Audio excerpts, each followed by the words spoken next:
Good afternoon, everyone. I cordially welcome you all for the fifth lecture of the short course on Cultural Linkages towards an Asian Ideology.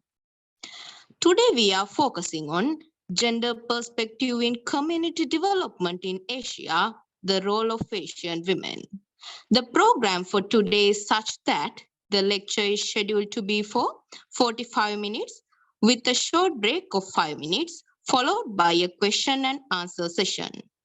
May I have the honor of introducing our guest lecturer, Dr. Lakshika Liyanage, the director of the Center of Gender Equity and Equality at the General Sir John Kothalavala Defence University.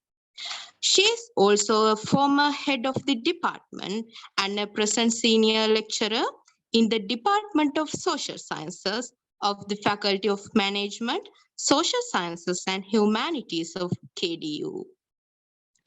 Our esteemed guest holds a PhD from the University of Durham in UK, a Master of Arts in Social Work from the University of Durham, and a Bachelor of Arts degree specialized in psychology from the University of Peradeniya in Sri Lanka, and has undergone various trainings in Sri Lanka, the UK, and the USA.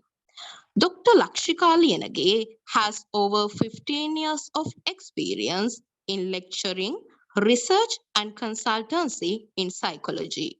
She has held various important positions at the National Institute of Social Development, multiple defense academies in Sri Lanka, the University of Kelaniya, Sri Lanka Foundation, and the University of Durham in the UK, to name a few.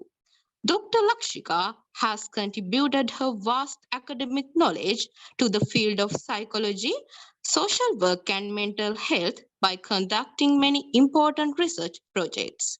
She has conducted research projects for GIS, SERV, NISD, Ministry of Social Welfare, Asia Foundation, and NIMH, and held posts as a scientific committee member in Malaysia, a conference session chair in India, and a reviewer of British Journal of Social Work.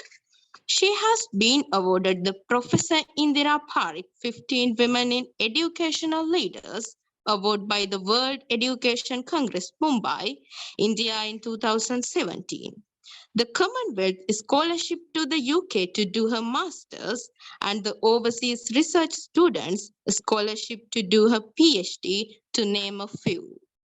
Madam, we are profoundly honored to have you with us here, and we warmly welcome you to deliver this lecture. Thank you. Thank you very much. A very good afternoon to you all. I hope you can hear me. Yes, Dr. Lakshika. So you are right. Thank you very much for the introduction, and let me thank the Eurasia Foundation and Dr. Hemantha Premaratna for inviting me to do this lecture. I'm much privileged to conduct this lecture.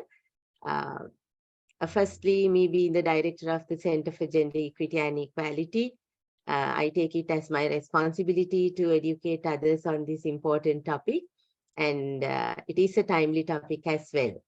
So just to inform you at the beginning, I'm a bit poorly today with a fever and a cold. So if my voice breaks, it might sometimes, so please excuse me. I will have some hot water then, and then we'll try my best to continue, deliver my best to you. So now, the topic given to me, this is about the gender perspective in community development in Asia, the role of Asian women. So this is how I have divided this presentation. First, we will look at the 2030 Agenda for Sustainable Development and why it is very important for us to talk about gender equity and equality. And then, well, I thought I will give you some idea about the concept of gender, because still we are with some misunderstanding, misconceptions about the term gender. So therefore, I will try my best to give you a brief understanding about what is referred to as gender. And then we will talk a bit about gender equity and equality. And I will then take you to the Asian context, how the gender equity and equality measures are like happening in the Asian context, with some special reference to the South Asian region as well. And then we will look into what is community development, what is referred to as community development, and then what are the challenges, what challenges do we have, right? And then what is the hope, right? Yes, we understand there are challenges, and then we will look into the future perspectives for Asian women, right? So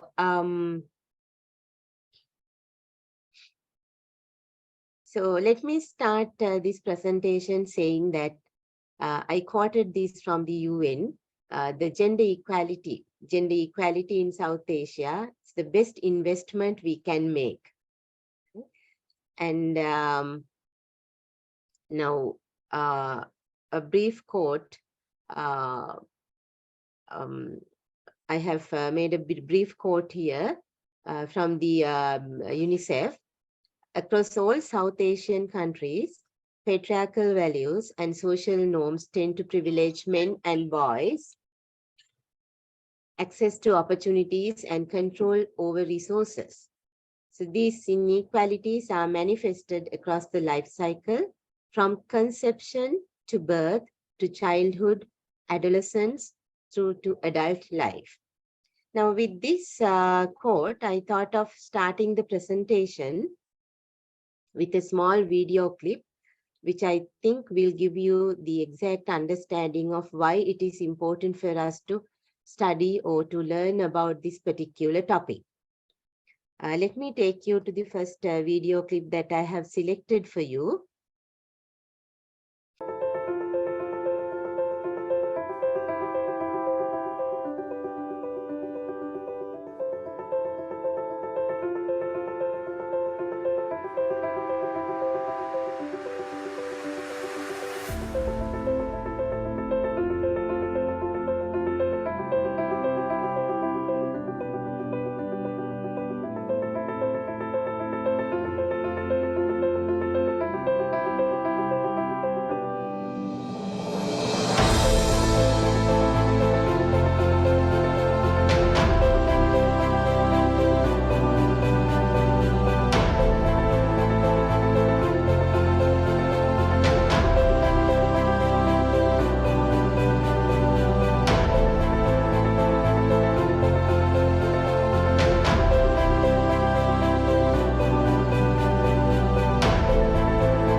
As I introduce this video clip to you, now this is now if we take the South Asian region, throughout the South Asian region, there are many inequalities which are rising from caste, class, religion, ethnicity, location, right? Now these inequalities are further complicated in the South Asian region by severe gender-based discriminations, and that these gender-based discriminations hold back progress and the development for both girls and boys. It's not just for girls, but for both girls and boys. And this existing evidence points to the fact that though considerable progress, especially with regard to education and health, uh, uh, being taken place, still critical gender gaps persist.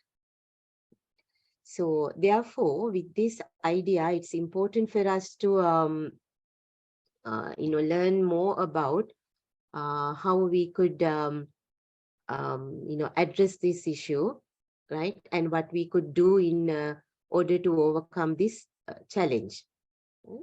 And this is about the Sustainable Development Goals. And goal number 5 in Sustainable Development Goals, it is about gender equality. And this is basically the official wording of Sustainable Development Goal number 5 is achieve gender equality and empower all women and girls. Okay? And this shows how important for us to address this gender equality, right? As we understand, gender is both male and females, but here this goal number 5 is specifically focusing on empowering all women and girls. Right? And with this idea, I will try to give you a small idea about the concept of gender.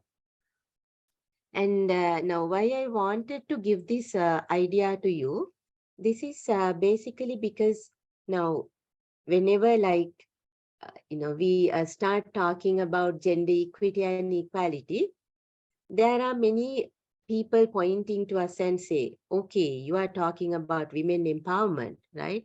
We males are also discriminated. Can't you see this? Likewise, a number of comments come to us. So this shows that people still think when we talk about gender, we are talking only about females. So we are talking only about girls. We are talking about women. And we wanted to talk more about women empowerment likewise. So this is a misunderstanding about the concept of gender. So therefore, I thought I will give you a brief understanding of the concept of gender and some related gender-related issues like gender-based violence, sexual and gender-based violence. Now, to give this idea to you, first we have to understand the difference between sex and gender. As you all know, sex refers to the biological differences between males and females, right? And simply it refers to who we are as males and females, right? When we are born to this world, we come with these biological differences, right? As to say, a male or a female. There are some certain less than 1% of cases where where it's difficult to say whether a male or a female at the birth, right? But normally we talk about when we talk about sex, we refer to it as who we are as males and females. But when we talk about gender, this is totally different from sex, because gender refers to the social and cultural significance that we attach to those presumed biological differences. So this refers to what we become as men and women, which occurs through the socialization process, right? I'm sure you all are aware about what is the socialization process. So simply, gender is the social and cultural significance that we attach to those presumed biological differences. So from this slide, you will be able to understand that there is a difference between sex and gender, right? And yeah, now when we take, the gender identity, now when you look at this picture to your left, this half pink and half blue, this is how the society normally look into this male female thing, right?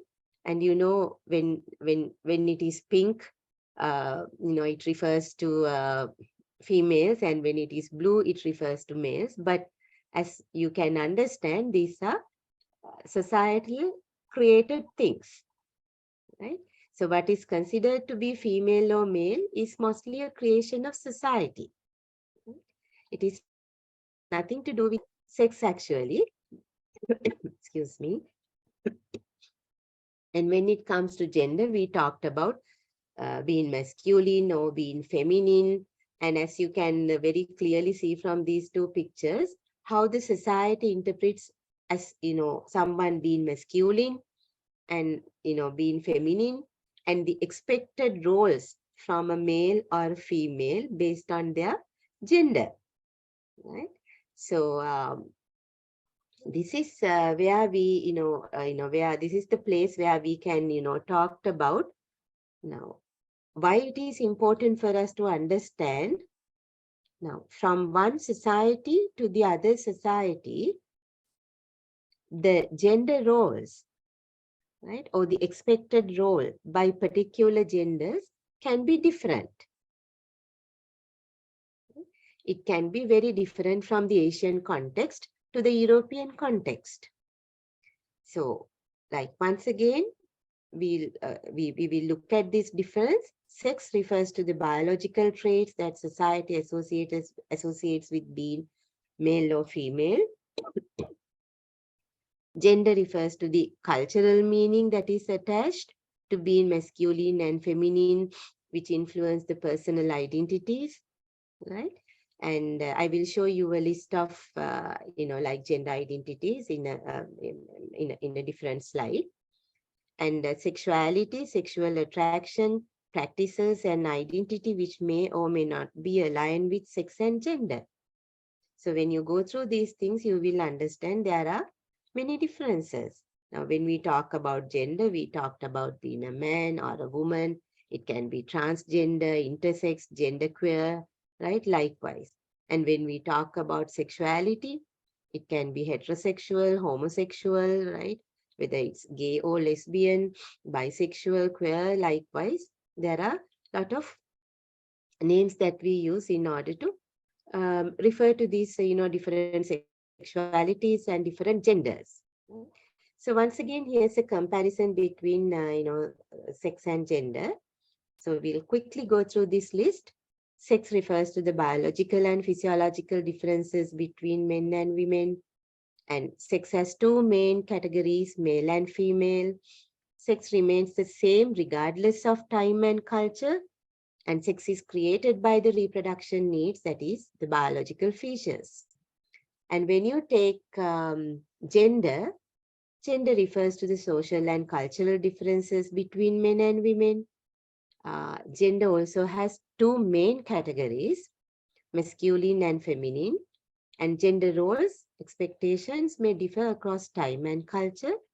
And gender distinctions are created by different social norms. And to talk a few things about the gender differences across cultures, sex is considered as irrelevant to most areas of life in the in some societies, in some among some groups of people. So sex is considered as irrelevant to most areas of life in the Israel, kibbutzim. Yet traditional gender roles seem to be reasserting themselves there. And I have taken some ideas here from the writing of Margaret Mead, who was an American cultural anthropologist. Margaret Mead studied gender in three New Guinea societies. And these are interesting ideas, but I also wanted to point out here, which I have put in red. There are many critics about Mead's findings, her writing, saying that some of them are like, oversimplified. But when we go through these, findings, among the Arapesh, both sexes would be described by US citizens as feminine. And the other famous study done with Munduguma, among the Munduguma, both sexes would be described by US citizens as masculine. And among the Shambuli, gender roles reverse US standards. So Mead concluded that these case studies prove that gender does vary across cultures. Yeah. So even the research that were conducted after Margaret Mead, they also these studies also prove that gender does vary across cultures, and we can see that, and we also understand that, right? Excuse me. Right. And I have found some interesting pictures here, and some actually some points are also here. Now, when you look at this picture here, now from our cultural perspective, now I wanted you to see that this culture, the concept of gender highly varies across cultures. Right? So when we look at this picture on the top, right, the man in a pink skirt, long skirt, right? This can be a bit sort of abnormal to us because we haven't seen men in our own culture wearing like this. Right? But in that particular culture, it can be a common thing. I'm sure you might have seen, like in different tribes around the world, right? Men wear very colorful clothes. Sometimes they are very similar to the clothes that women wear in our cultures. Right? And if you find time, you can go through this web link that I have given here. There are 64 terms that has been used in order to describe gender identity and expression. Right? If I ask you the question, how many terms have you heard about? I think it's less than 15. Right? We often talk about the main two, and then we talked about, like, once again, like around 8, 10 famous terms, but there are 64 terms that describe gender identity and expression. So, and this concept and this picture, the gender unicorn, this is also a famous thing when it comes to, we talk about the gender differences, right? When we talked about gender identity, we talked about female, the words we use, the terms we use, female, woman, girl, likewise, and then male, man, boy, and we talked about other genders. And then we talked about, when we talked about gender expression or gender presentation, we talk about being like feminine, masculine, and other, right? And then sex assigned at birth, it's commonly, male and female, but as I said earlier, there are some cases where we put as other, which is named as intersex. And then who we are sexually attracted to, it's a different thing, right? It can be sexually attracted to women, men, or other likewise. And then romantically or emotionally attracted to women, men, other genders. So, like, when you go through this, you will be able to understand now this sex and gender are two different things, right?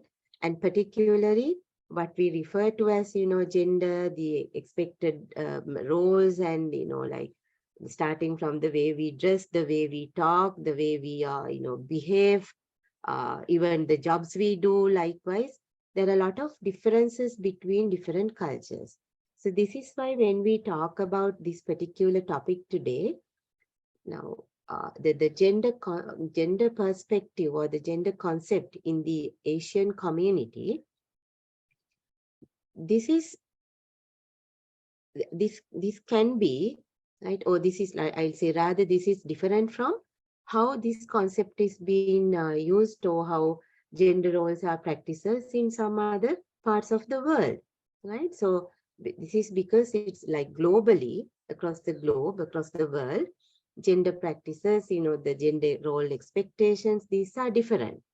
And sometimes these expectations, the role expectation and things, right, from different genders can come as sort of, like unfair, right, to one particular party, right? For example, sometimes in the job market.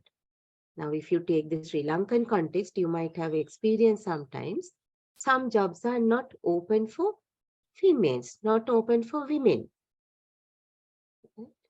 And basically, it is not because of their physical strength, right? Or that they are not strong enough to do those jobs, but they've been labeled as male jobs, right? So this is the place that we have to, and even when it comes to education, we are lucky in the Sri Lankan context that both males and females have the equal opportunity for higher studies and, going for like higher level opportunities in their lives.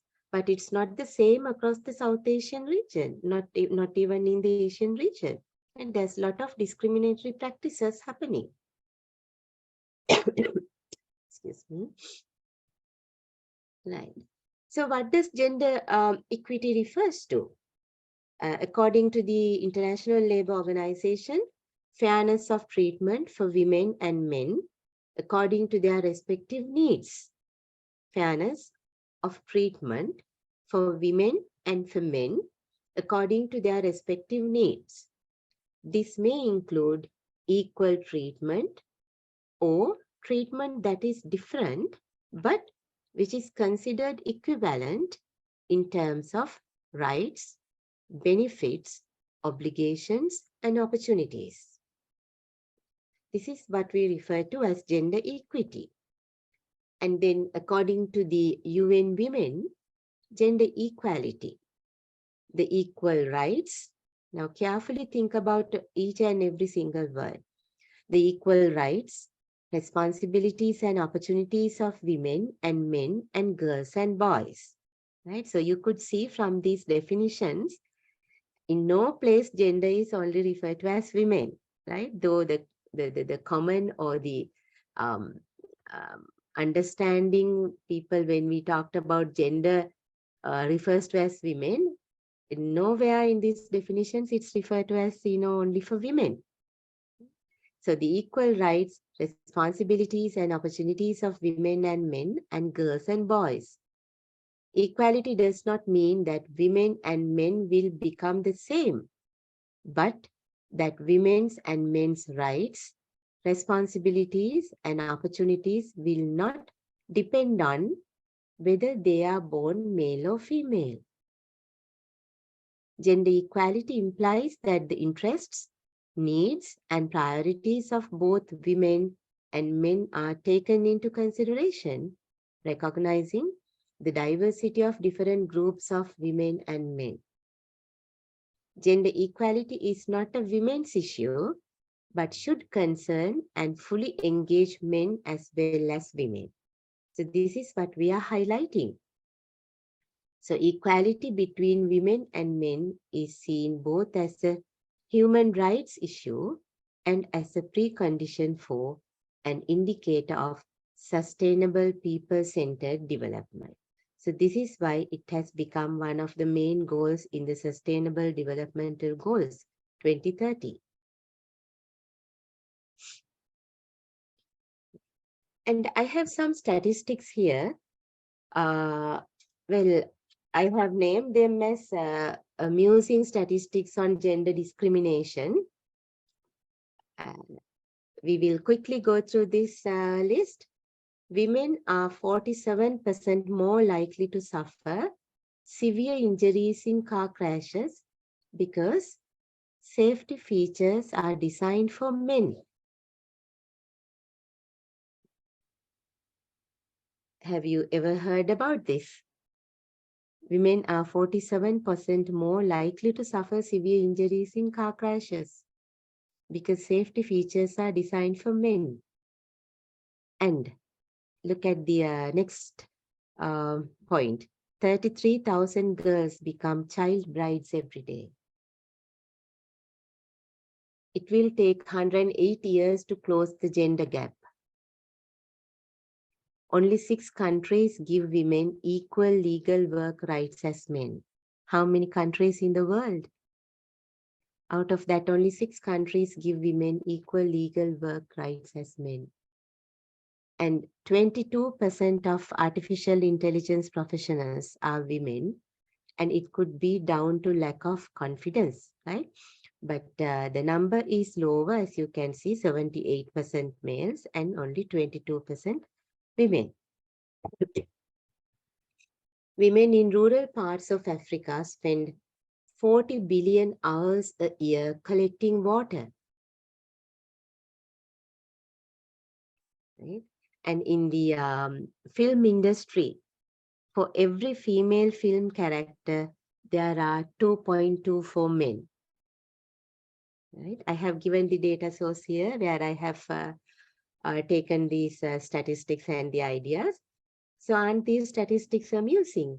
We have never ever thought about this problem, that this problem is this severe, unless otherwise someone has a huge interest on learning about these differences, right? Or these statistics are related to the gender gap, right?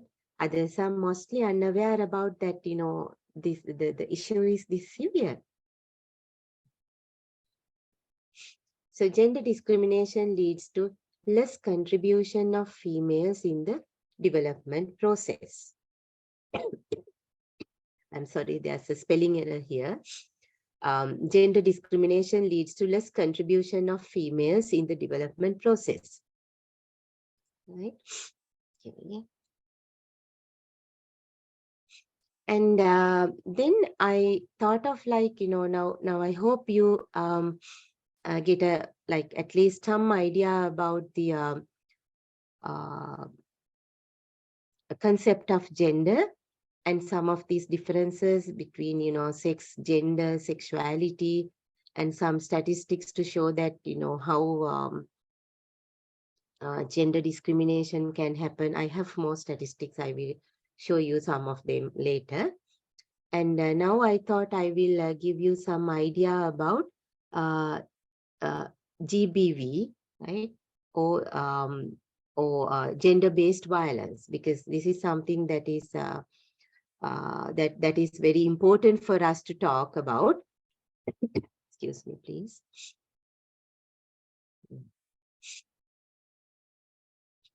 I've noted the message about the break, right? Thank you. And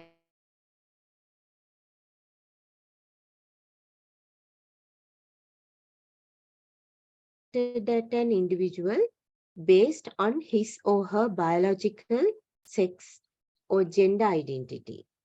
So it includes physical, sexual. Now we mostly talked about sexual SGBV, the sexual gender-based violence, but sometimes we do not talk about some other types of gender-based violence, which I want to take your focus on to that as well. So gender-based violence or GBV includes physical, sexual, verbal, emotional, and psychological abuse, threats, coercion, and economic or education deprivation, whether occurring in public or private life. Now, sometimes some of you might have not heard about how GBV can happen in the form of um, educational deprivation, right? Or economic deprivation. So let me show you this video for you to understand the severity of gender-based violence and how it is happening in different forms. Let me stop sharing this presentation and take you to the second video clip. And this video clip is by the World Health Organization.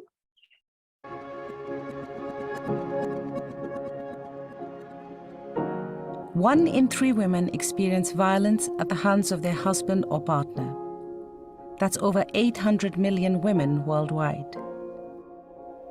These women can feel trapped, afraid. Their lives are often restricted. Those who consider leaving often fear ending up penniless or losing their children. Over time, their confidence slips away, making a life without violence seem a distant memory. The abuse can lead to injuries, as well as serious physical and mental health problems, in some cases, even death. Many women contract sexually transmitted infections or have unwanted pregnancies, and when pregnant, have a greater risk of miscarriage or of having a premature or low birth weight baby. They can experience depression, anxiety, other mental health problems, or become addicted to drugs and alcohol. It can be hard to know who to trust or where to turn. But there is a place they can go. A visit to a local clinic is often one of the few opportunities women have to go out alone. And it's important for doctors and nurses to make sure this isn't a missed opportunity. When doctors, nurses, and midwives listen with compassion, survivors are more likely to share their story. When they ask the right questions, they can uncover what is really happening and challenge cultural attitudes that say it's okay for a husband to hit his wife. They can reassure women that it's not their fault and can work with women to help them stay safe. And where necessary, connect them with other services that can provide, for example, shelter, psychological support, legal services, and financial opportunities. More women can find their way to a life without violence when changes are implemented across healthcare and other systems. Changes such as private rooms for consultations, training that enables doctors and nurses to respond better to women's needs, and raising awareness of the harmful consequences of violence for women and children and how to prevent it. Making these changes helps foster a culture where violence is unacceptable and where women have the courage to speak out. Imagine if that could happen to each and every one of those 800 million women.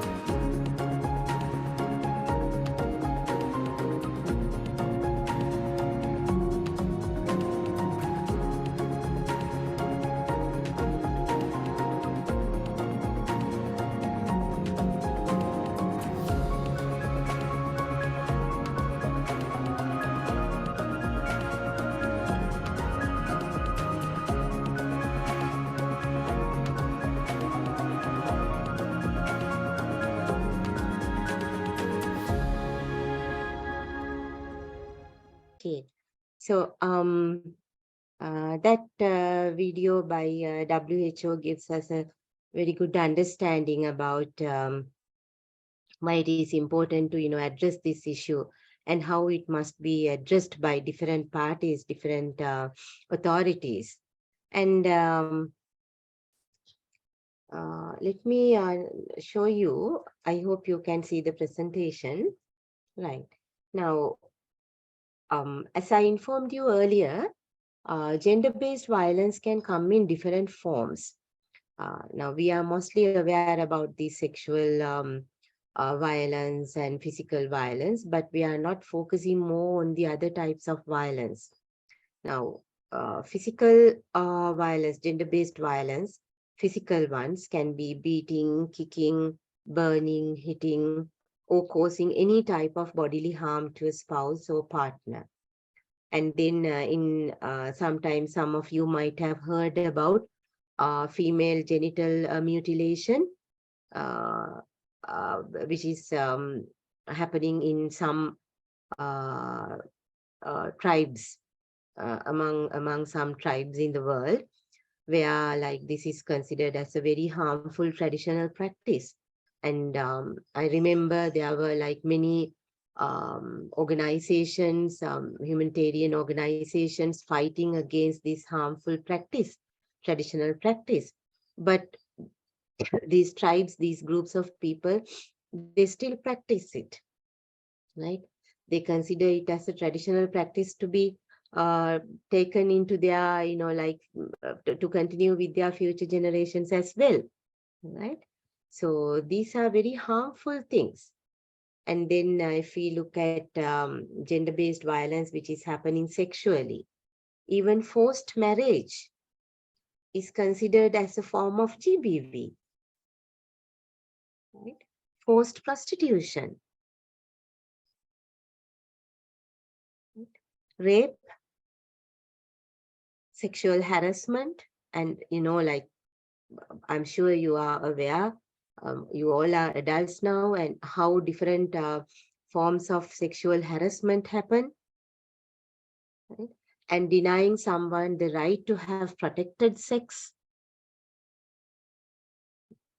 and any type of unwanted sexual activity, they are all considered as gender-based violence, which is happening in the form of sexual.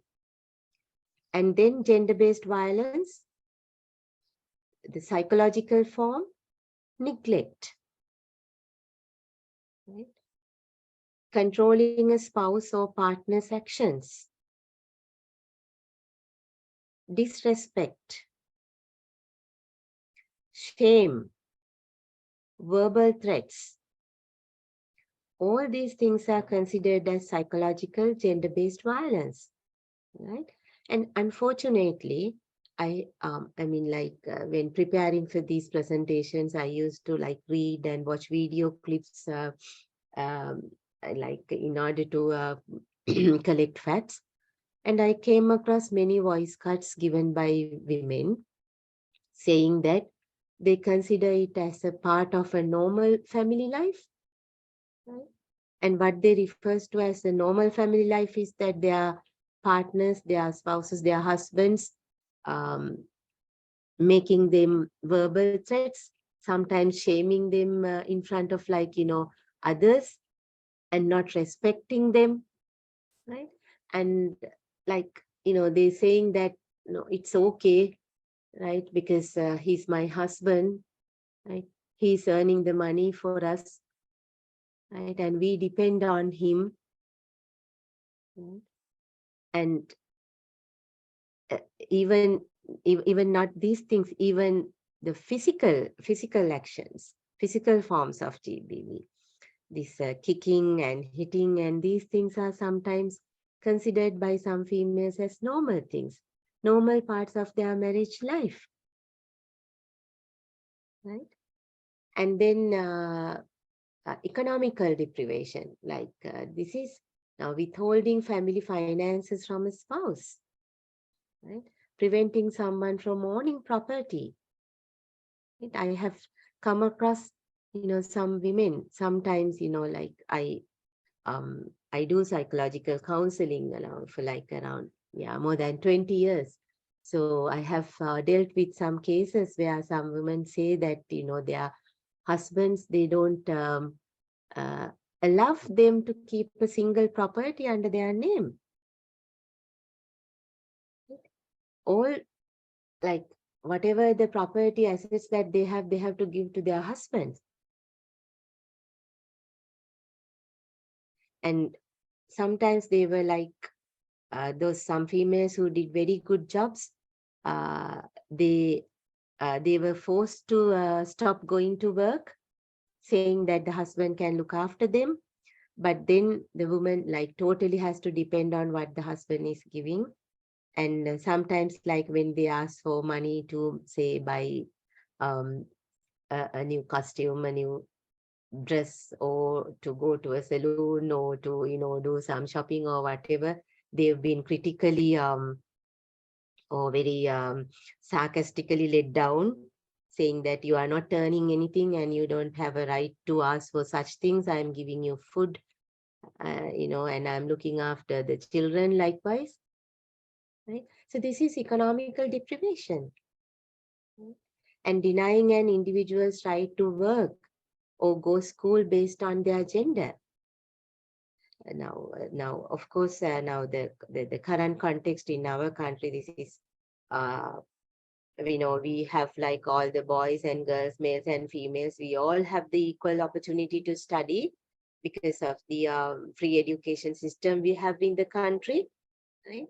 And we are lucky that we are a nation who always now think of the importance of education. So we do not experience this much now. But I remember like these old days, our grandparents used to say that mostly the females were not allowed to go to school, or either if they made it to the school, it was like only up to grade 6, grade 8, saying that there's no need for a female to study likewise. Though we have overcome this in the Sri Lankan context, the same thing is still happening in the South Asian context, not just in the South Asian context, but in some other parts of the world as well, right? Denying the individual's right to go to school, to have a proper education based on the gender, right? So these are different forms of gender-based violence, right? It is not just always the physical one. Okay. So this I quoted for you to see the gender gap in education. This is a case study. I will quickly read this for you. I was 14 years old. That time I was in secondary school. I have 2 brothers and we all went to school. At the time, I was about to be married, but I did not know anything. At last, I asked my parents. They did not tell me. Finally, I told my parents that I am not ready to be married. I want to continue my studies. They assured me that after marriage, I can continue my study. Nonetheless, that was not true. They cheated me. After 12 days of my marriage, I wanted to go back to school, but my in-laws refused. They had promised that I would go to school after marriage. They broke their promise. I could not continue my study.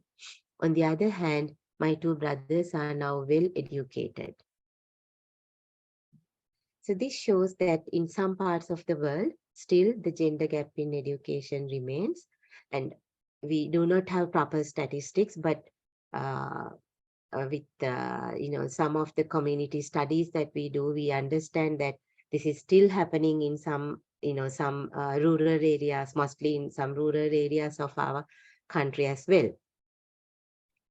Right. And there is a gender gap in the literacy rates. Now these 2 web links will show you more statistics, more ideas related to this gender gap in the literacy rates, right? So here you can see South Asia has the largest gender gap, 17 percentage points, with an adult male literacy rate of 79% and adult female literacy rate of 62%. Excuse me. You can see this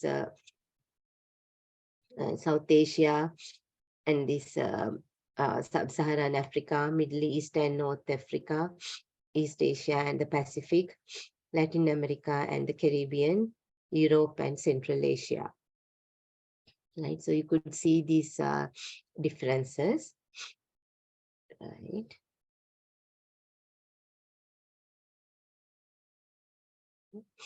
And this is the Global Gender Gap Index 2021.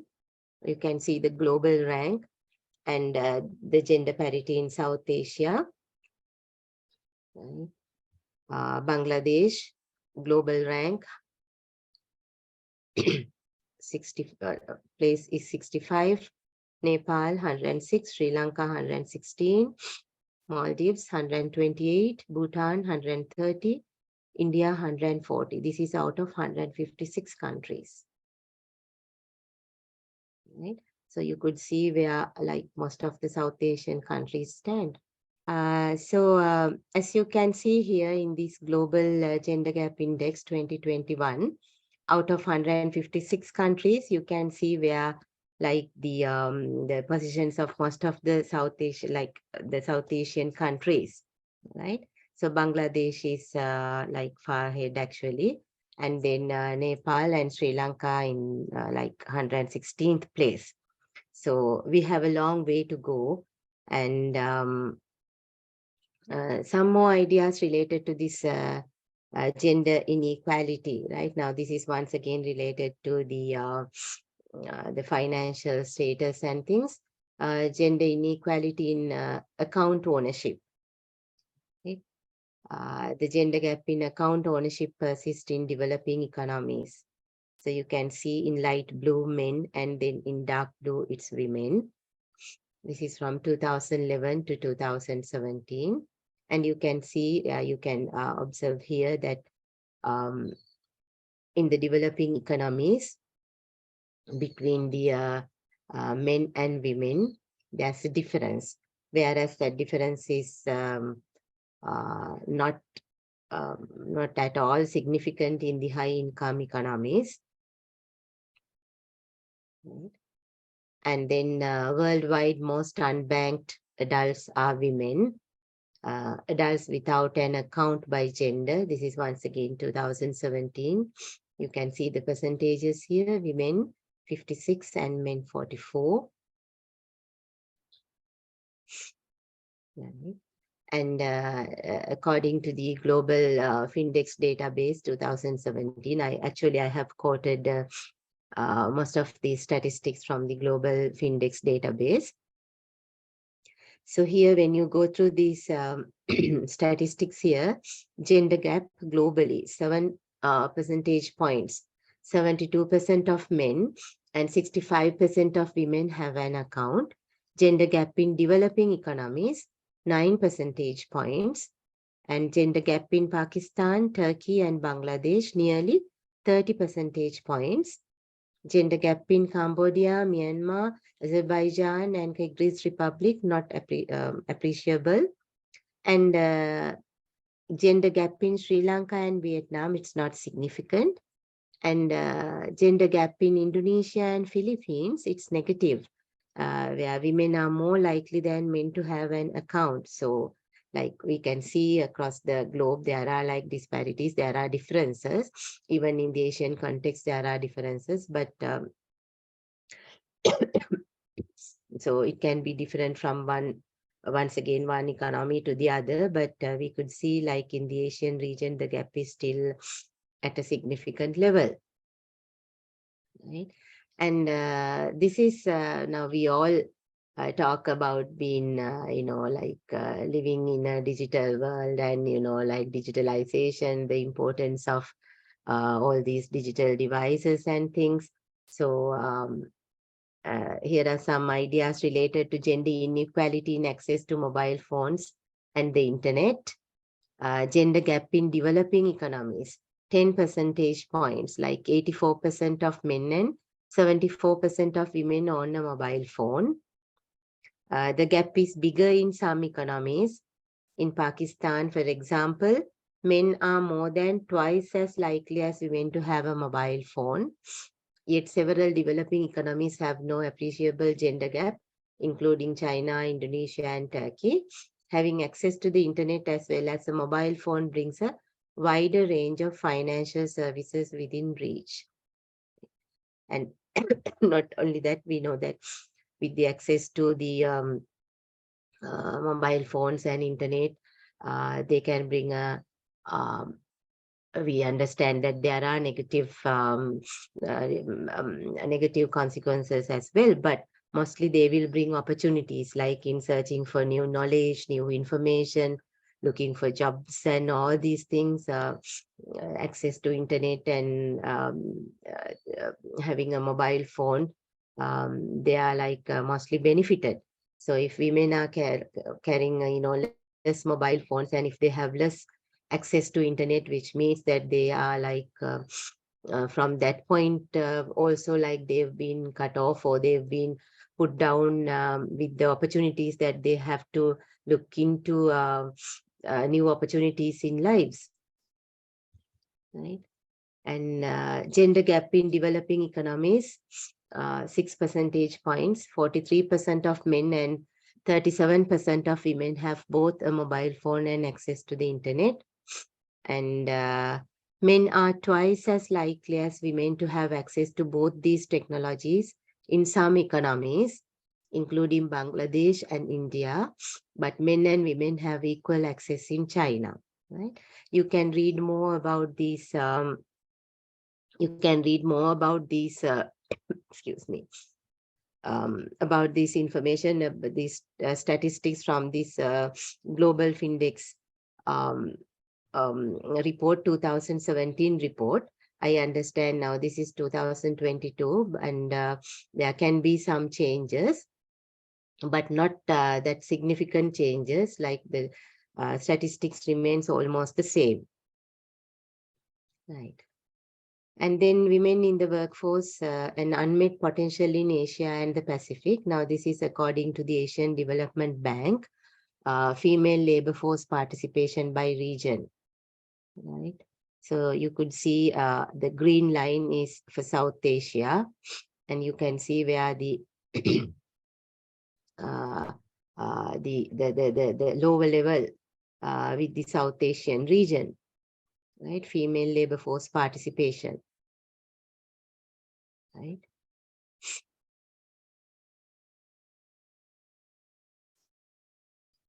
This is 2013, of course, female labor force participation in Asia and the Pacific, 2013, wide dispersion across economies and sub-regions, right? So the world average is in red. You can see the other countries, right? This is where Sri Lanka is, right? Maldives, Bangladesh, Nepal is doing, much better than the other South Asian countries. Okay. So this is once again the Global Gender Gap Report 2020, produced by the World Economic Forum. This is, you can see percent of firms with majority female ownership, percent of firms with the female top manager, and the percentage of females in senior roles. So this is 14%, 18%, and 36%. So it's like it's a very low percentage, as you can see. Okay. Once again, about the imbalance sex ratio here, we are talking about gender-related disparities in health status have led to an imbalanced sex ratio for the past 100 years, which is still worsening. An estimated 60 million to 1 billion girls are missing worldwide, with South Asia's imbalanced sex ratios contributing to a large portion of this number. In some parts of the Indian subcontinent, the sex ratio has fallen as low as 770 women per 1,000 men. And gender discrimination at each stage of the female life, the ideology of son preference, and the lower value of female children contribute to this imbalance. Sex-selective abortions, the neglect of girl children, reproductive mortality, and poor access to health care for girls and women have all been cited by many qualitative studies as reasons for the difference, right? So we could see this is still continuing, though we do not see this much in the Sri Lankan context, but in some parts of South Asia and in some other in the African region also, we can see this disparity, right? And with all those ideas related to how this, related to economic things, related to access to education, mobile phones, finances, all these things, we could see that there is a difference between how males and females, or whether to see whether males and females are getting equal opportunities or not. So from the statistics and from the ideas that we discussed so far, we can see that this is not balanced at the moment, right? And when we are focusing specifically to the South Asian region, we can still see a lot of disparity between having equal opportunities by both genders. Right? And from this point, I would like to talk to you a bit about the concept of community development, because we have to relate this topic about gender to the community development.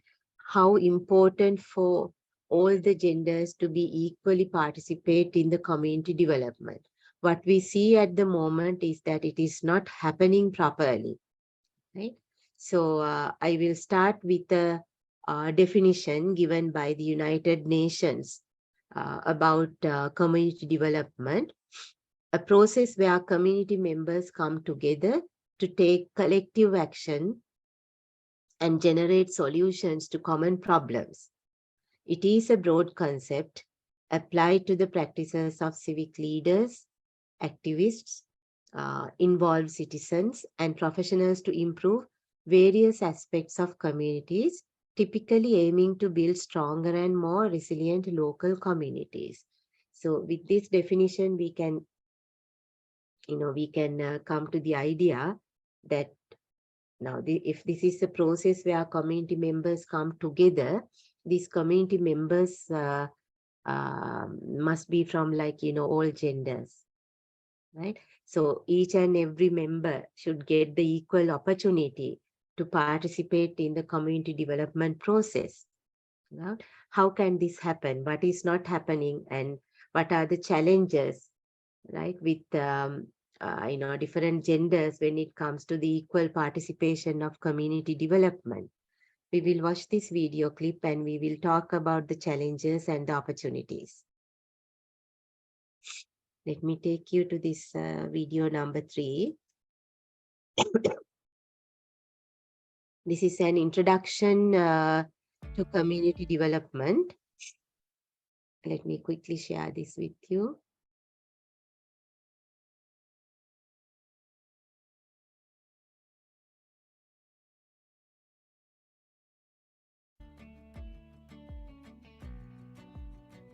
When people ask me what I do for a job, and I tell them community development, the response is one of two things. Either a blank expression, or that must be interesting. Both responses tell me they don't know what community development is, and that's a good place to start. What is community development? 2 words, community and development. Let's start with community. What is community? There are 2 connected ideas.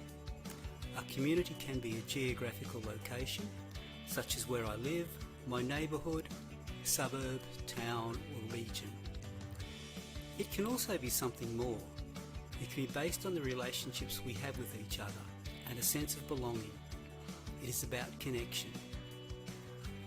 Both ideas of geographical location and a set of relationships are important and related. Where we live, work and play can provide us with connection with others outside of our home. This connection improves our well-being. But there are other communities that aren't in a geographical location. It can also be a virtual community, one where relationships are maintained through technological means. Community really is about a shared identity between people. What is development? We're not talking about physical buildings. We're talking about development as change, an improvement, a process of growth. So let's put them together, community and development. People with a sense of connection working towards positive change. The change is about improving the social, economic and environmental sustainability of the community. It's big. It aims at communities achieving social justice, equality, fair access to resources and opportunities. It can involve the community, community development practitioners, government agencies and other services. It is about achieving positive change. It can be a partnership with communities or led by the community. The International Association of Community Development describes community development as a practice-based profession and an academic discipline that promotes participative democracy, sustainable development, rights, economic opportunity, equality, particularly structural inequalities related to gender, race, disability, class, age and sexual orientation, and social justice through the organisation, education and empowerment of people within their communities, whether these be of locality, identity or interest in urban and rural settings. Community development is broad. There are many approaches to community development, but common to all is the empowerment of community to create positive change.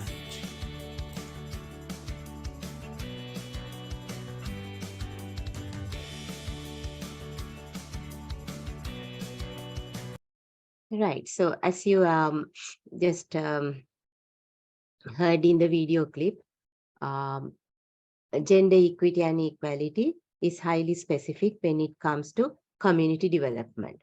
So therefore, like, we have to think of ways of involving both people of like all genders in the community development process by giving them equal opportunities, to contribute for the community development. So therefore, when we talk about how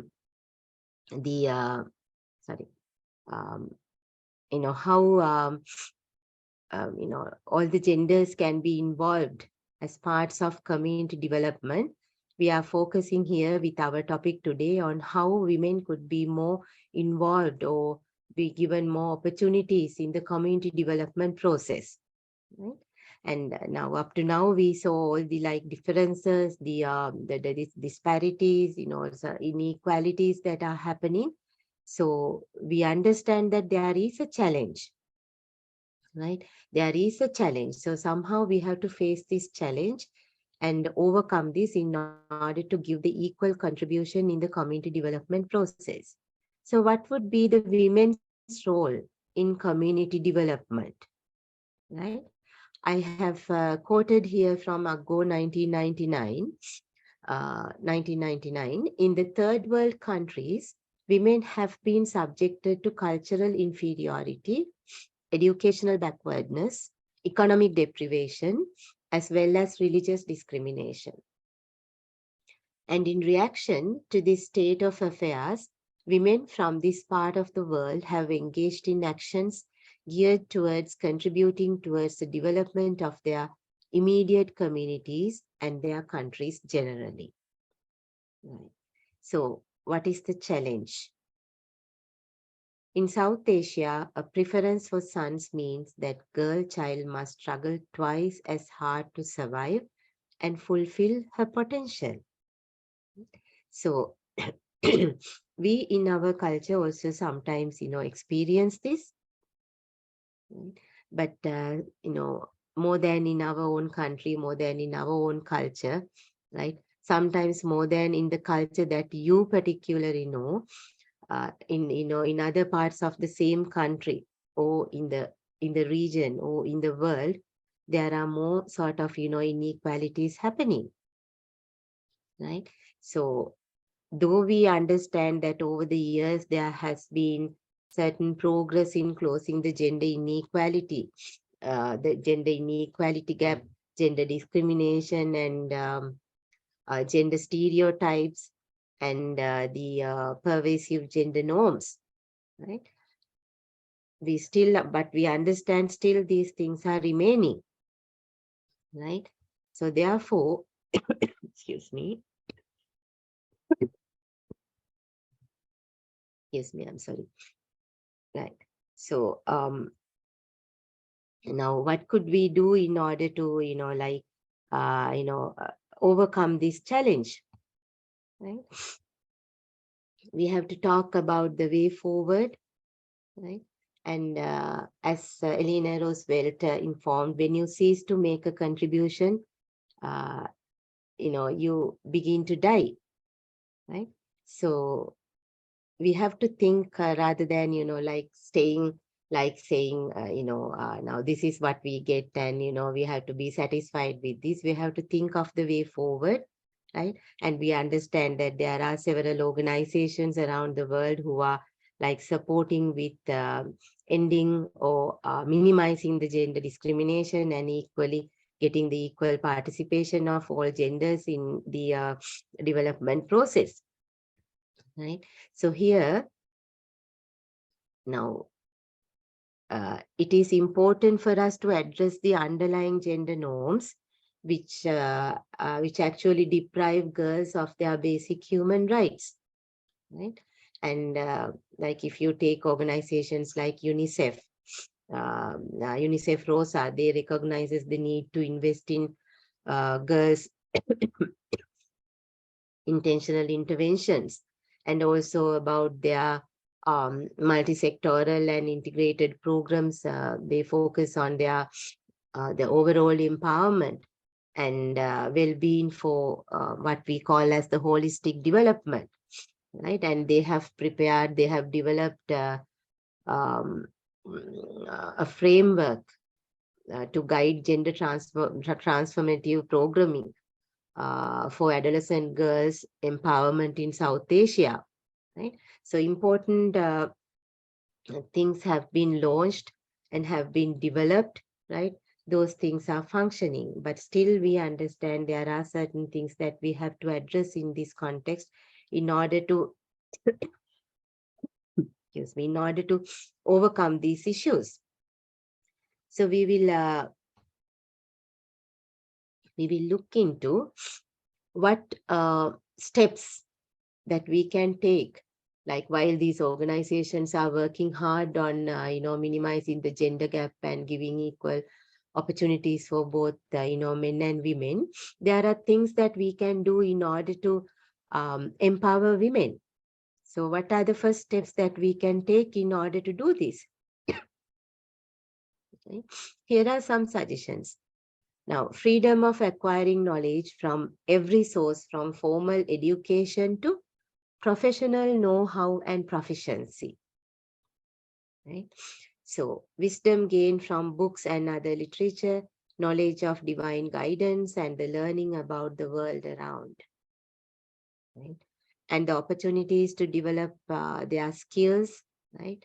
In sports, in leadership, in communication, and in management, etc. And the independence to choose her career, right? And follow her dreams.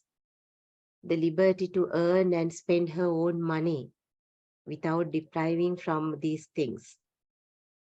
And equal participation in decision making at all levels. Now we saw the statistics that in the higher positions in most of the organizations, it's like something less than 20% female heads, female bosses, right?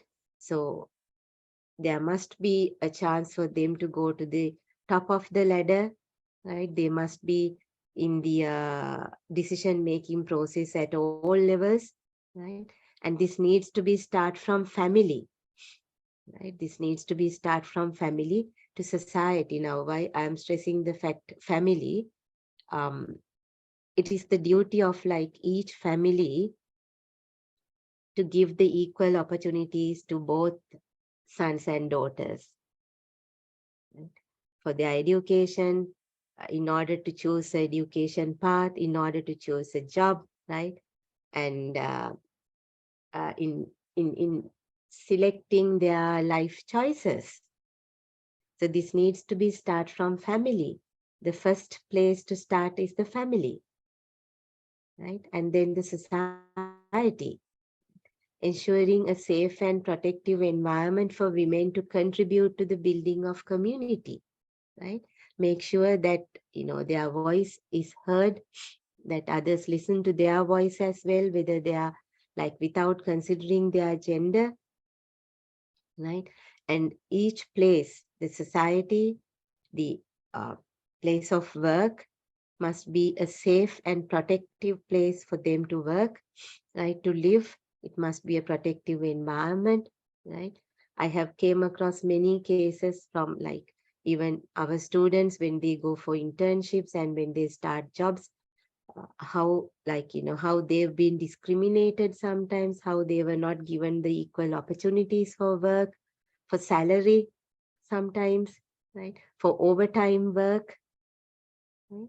So these things need to be, minimized and being, when we say safe and protective, that they not being um, uh, for them not to experience any gender-based violence in the place of work, right, in the society, or it can be in the, when they are traveling in the public transport or wherever, right?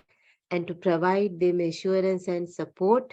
Now, this is once again not to say that, um, like it is only the females who are like, discriminated and always being exposed to violence, but it's what we saw or what we can see from the statistics and from the research findings, it's like more women than men.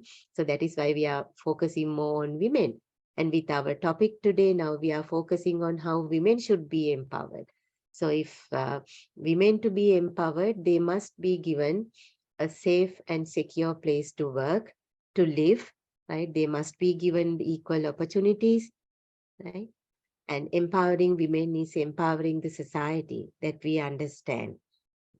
And women are the bridges of cultural heritage. They are the key participants of community building and change makers, right? We all believe in that. So we must give them the opportunity to act in that role as well. Right? And there is this convention on the elimination of all forms of discrimination against women in order to include them in the development process.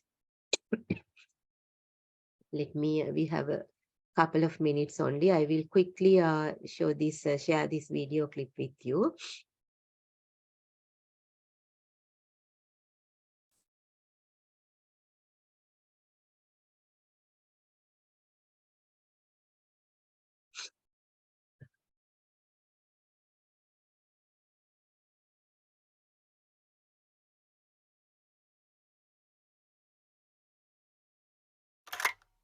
CEDAW, the Convention on the Elimination of All Forms of Discrimination Against Women, is an international human rights treaty that focuses on women's rights and women's issues worldwide.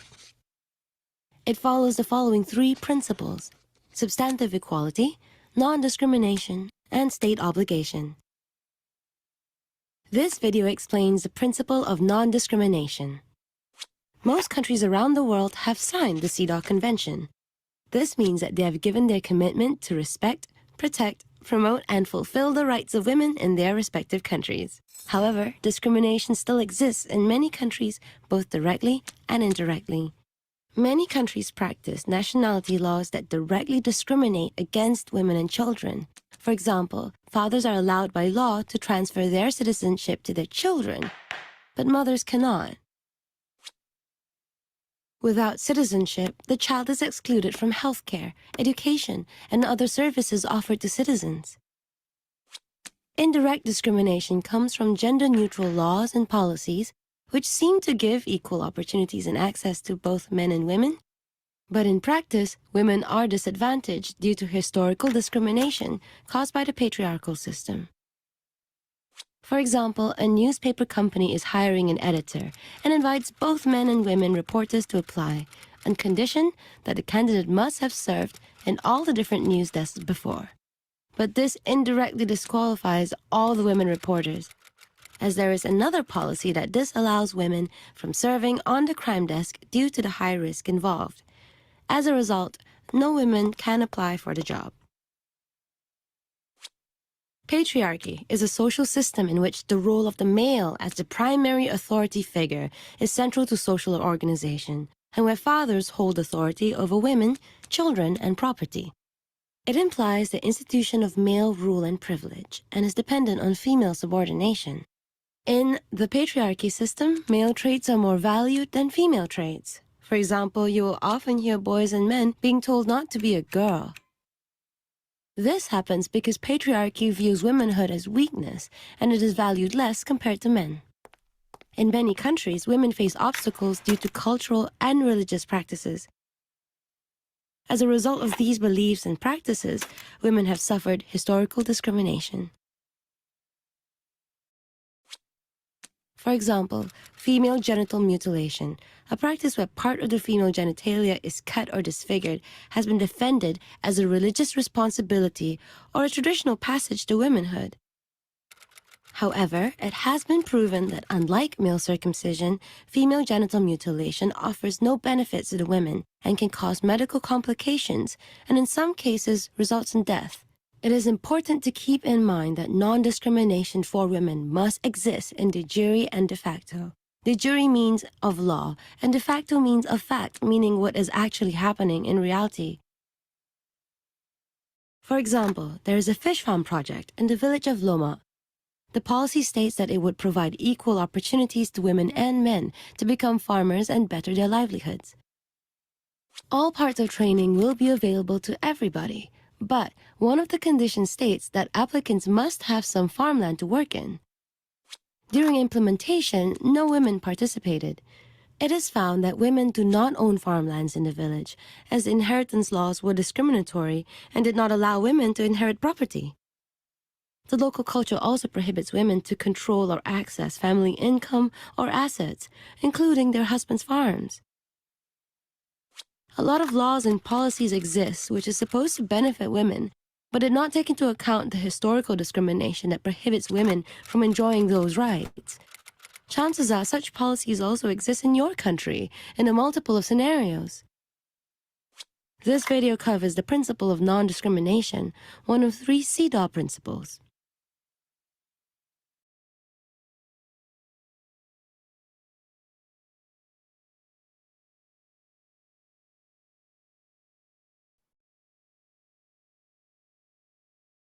Right. So, yeah, so with that idea, we will we'll spend 2 minutes in looking at the way forward. So looking ahead, gender in the 21st century, right? And while changes may be incremental, we are seeing movement toward a society in which women and men enjoy equal rights and opportunities that we have to, admire. And achieving gender parity in literacy is critical for women to effectively compete in the labor market and in turn help lift communities out of poverty. And undertake reforms to give women equal rights to economic resources, as well as access to ownership and control over land and other forms of property, financial services, inheritance, and natural resources in accordance with national laws. And it is imperative to integrate a gender perspective across all UNICEF programs to promote the value and empowerment of women and children in South Asia. So the UNICEF has already introduced and launched a number of programs related to this. Right, so they have education and training for women, and these are what is actually needed and which were proposed by the UNICEF about women and health and addressing violence against women and women making a major part of a country's economy, women in power, giving them equal opportunity in decision making, right? Institutional mechanisms for the advancement of women and looking at the human rights of women and women and the media, which is something we actually must focus, but we didn't do here. And how the women is represented in the media and women and the environment, the girl child. So these are the concerns of UNICEF, and as I said, they have launched a number of programs, and we need to, if we think about the way forward, if we want to have an equal contribution from women towards community development, especially in the Asian region, we have to address these issues. Right? So this is a summary. So freedom of acquiring knowledge from every source, from formal education to professional know-how and proficiency. wisdom gained from books and other literature, knowledge of divine guidance, and the learning about the world around, right? So we talked about these things. Opportunities must be given to develop their skills, not just the education in sports, leadership, communication, and management, right? And giving them the independence to choose the career, right? And to follow and to go for their dreams, right? And giving them the liberty to earn and spend their, earn money and to spend their own money, to give them equal participation in decision making at all levels. As we discussed earlier, it has to start from the family, going to the society, to go up, like even when they go up the ladder at each and every place that they are working, and to ensure a safe and protective environment for them, right? And empowering women is empowering the society, right? So this is a summary. So they are the key participants of community building and change makers. So the hope social change is only possible in an environment where the individuality and the uniqueness of the women and men are recognized, respected, and valued. We shall never forget the fact that women are half or more of the population of any community. So with that, I wind up my presentation. I'm very sorry that with my health condition, sometimes I think my voice was not clear. Right. Anyway, thank you very much for listening. And if you have any questions, you can ask from me now. Excuse me, ma'am. Yeah, please go ahead. This is not a question per se, but isn't it all about changing the mindset of the community? So mainly in the patriarchal system, especially in Sri Lanka, I think, I don't want to generalize, but there are many male guys who believe that, so to a certain extent, feminism is, they have misunderstood the whole essence of feminism. So I think, isn't it best to change the mindset rather than going through all the female empowerment? I think the initial step is to change the mindset, and I feel like that should be through education, if I'm not mistaken. So that is what I feel like. Yeah, you are very correct. That's what I said, like we have to start from the family. It needs to be start from the family, like the responsibility of parents, where they can, show their children that there's like no discrimination, even when it comes to household chores and things. There's like no boy work, there's no girl work, this is not this is, like, father's work, this is mother's work, but to show them that, they share the household chores, they share the household responsibilities, so that is the starting point. And now we understand that with the socialization process of a child, where they first get socialized is from their like family, their immediate environment, the micro environment. So it needs to be start from there. I think the change of mindset actually starts there. And then from, the religious institutions and the other societal institutions, and even like from the schools, like it is not to say that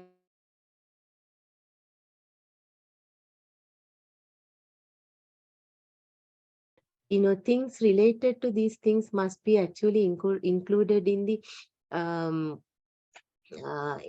in our books as well, so that they understand from the beginning that this is, there's like, nothing, as you said, like this is male work, this is female work, likewise.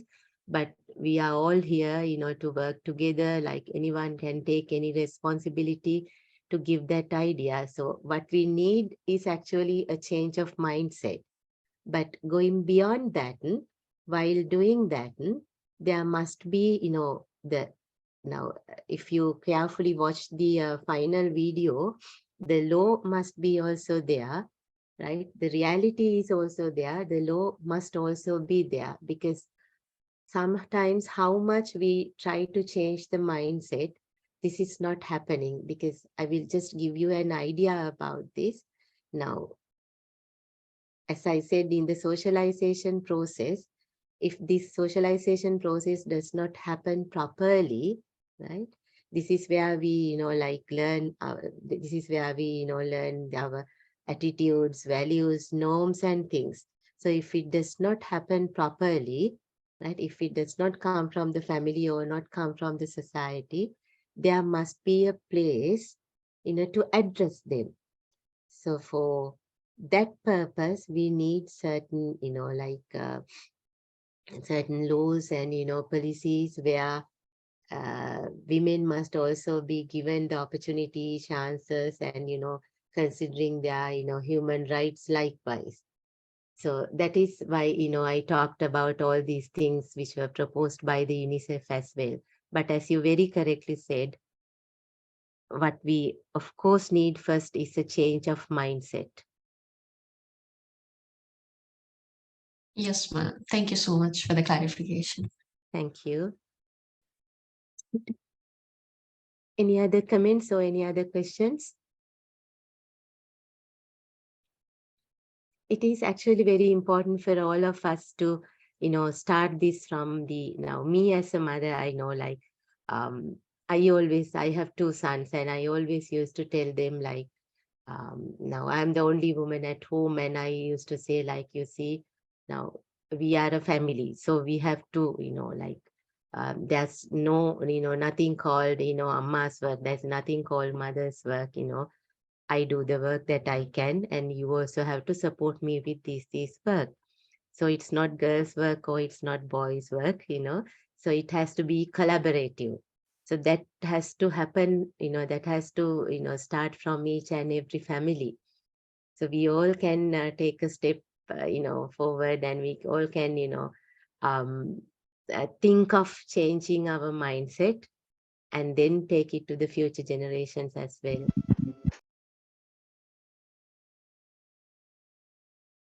Any other comments or anything that anyone want to add to this? Hello, ma'am. Yeah. Good evening. I just want to ask you your opinion about this question that I'm going to ask.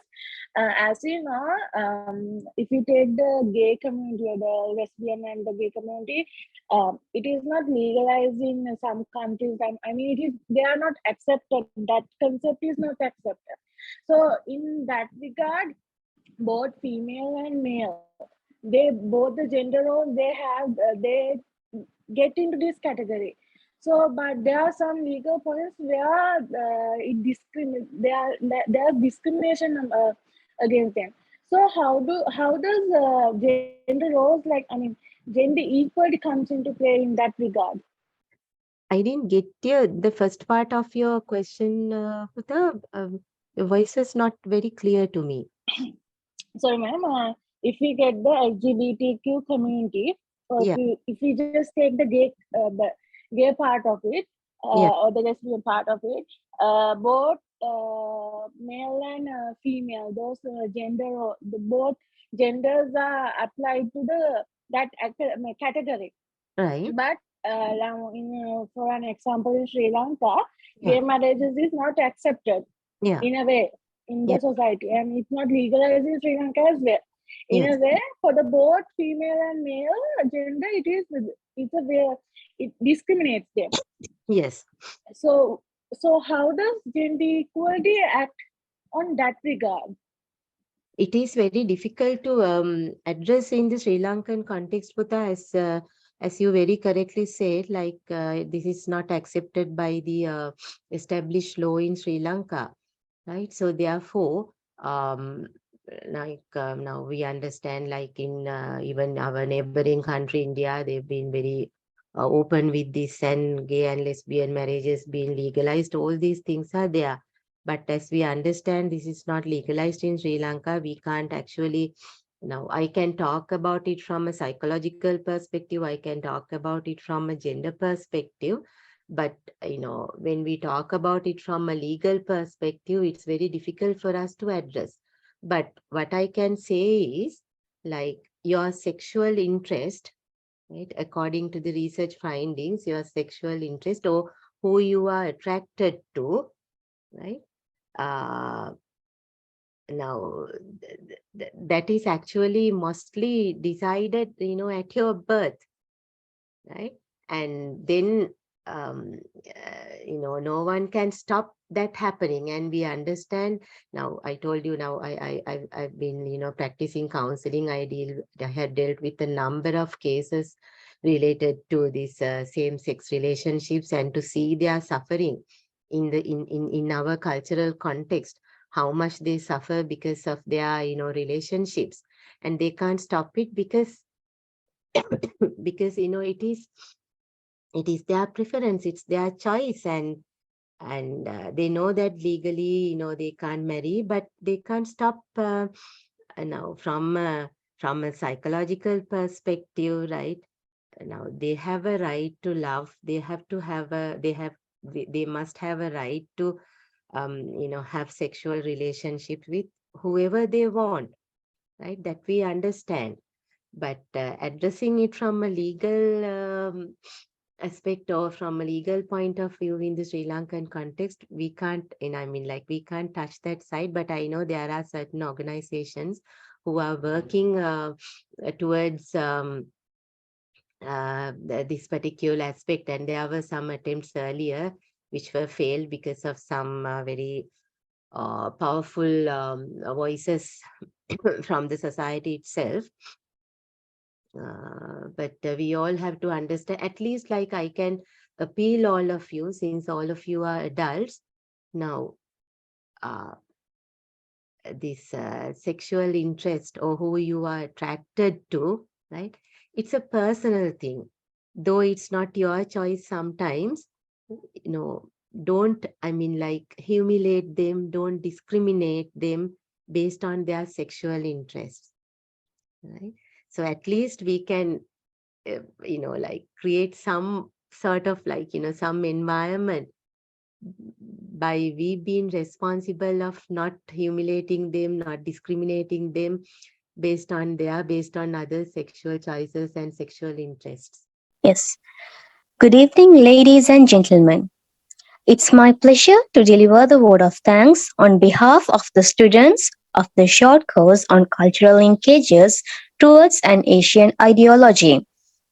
First, I would like to thank our lecturer, Dr. Lakshika Liyanage, for sharing her time and knowledge with us and for delivering today's lecture amidst her busy schedule. Madam, we are blessed to have you contribute to this course. Next, I wish to thank Dr. Hemant Premaratna and the other staffs of KDU who have brought these lectures together. Thank you. Last but not least, I thank all the participants from our university for joining us today. Your participation has made this lecture a successful event, and I believe it has provided you with an insight into gender and community development in Asia. To conclude, let me once more express my gratitude to Dr. Lakshika Liyanage for accepting our invitation and delivering today's lecture. Madam, it is an honor to have you with us, and your time and efforts are deeply appreciated.